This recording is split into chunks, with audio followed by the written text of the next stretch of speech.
നമസ്കാരം. ബാർക്കോഴ വിവാദത്തിൽ സർക്കാരിനെ വെട്ടിലാക്കുന്ന തെളിവുകൾ, ന്യായീകരണ ക്യാപ്സ്യൂളുകൾ പൊളിയുന്നു. അങ്ങനെ പിണറായി വിജയനും സംഘവും പെട്ടു.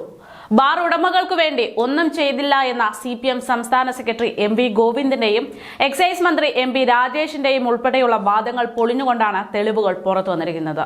എന്തെന്നാൽ ബാർ ഉടമകളെ കൈയടച്ച് സഹായിച്ചത് LDF സർക്കാർ തന്നെയെന്ന റിപ്പോർട്ടാണ് പുറത്തു വന്നിരിക്കുന്നത്. പണപ്പിരിവ് മുഖ്യമന്ത്രി അറിഞ്ഞുകൊണ്ട് തന്നെയാണ്. മന്ത്രി മുഹമ്മദ് റിയാസിനും ഇതിൽ പങ്കുണ്ട്. ഭീഷണിയെ തുടർന്ന് മാപ്പപേക്ഷയുമായി ബാർക്കോഴ പുറത്തറിയിച്ച അനിമോൻ താൻ അയച്ച മെസ്സേജ് എല്ലാവർക്കും തെറ്റിദ്ധാരണയുണ്ടാക്കിയെന്നാണ് അനിമോന്റെ വാദം. ഡ്രൈഡേ മാറ്റുന്നതിന് ചീഫ് സെക്രട്ടറി അധ്യക്ഷനായ ഉന്നതാധികാര സമിതി അനുകൂല തീരുമാനമെടുത്ത് സർക്കാരിന് സമർപ്പിച്ചിരുന്നു.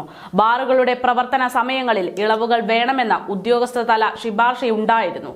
ഇത് പാർട്ടിയിലും മുന്നണിയിലും ചർച്ച ചെയ്ത് നടപ്പാക്കുക എന്നതായിരുന്നു എക്സൈസിന്റെ ആലോചന.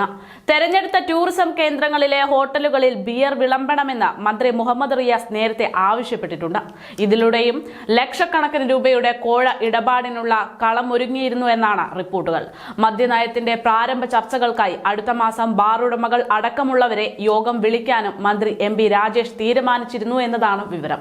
ചർച്ചകൾക്ക് മുമ്പ് പണം ശേഖരിച്ചു നൽകണം. ഇതാണ് federation of Kerala bar hotels association Idukki ജില്ലാ പ്രസിഡന്റ് അനിമോന്റെ വാട്സ്ആപ്പ് സന്ദേശത്തിലും വ്യക്തമാക്കിയിരുന്നത്. സാമ്പത്തിക വർഷം ആരംഭിക്കുന്നതിന് മുമ്പ് തന്നെ മദ്യനയം പ്രഖ്യാപിക്കുന്നതാണ് രീതി. എന്നാൽ ലോക്സഭാ തെരഞ്ഞെടുപ്പ് പ്രഖ്യാപിച്ചതോടെ ഇതിന് കഴിഞ്ഞിരുന്നില്ല. ഇത് അവസരമാക്കുകയായിരുന്നു CPM.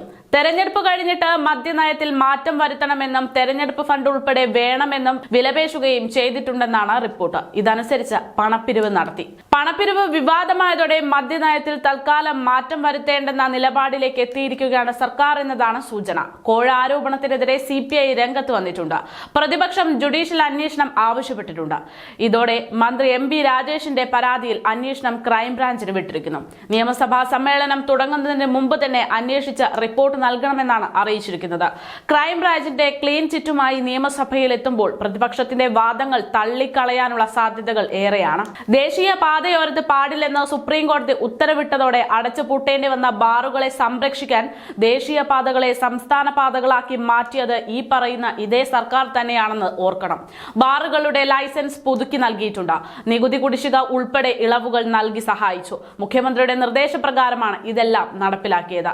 മദ്യം പാടെ ഇല്ലാതാക്കുമെന്ന് പറഞ്ഞിരിക്കുന്ന ഇടത് സർക്കാരാണ് ഇക്കാര്യങ്ങൾക്കെല്ലാം കൂട്ടുനിൽക്കുന്നത് എന്നതാണ് വിരോധാഭാസം.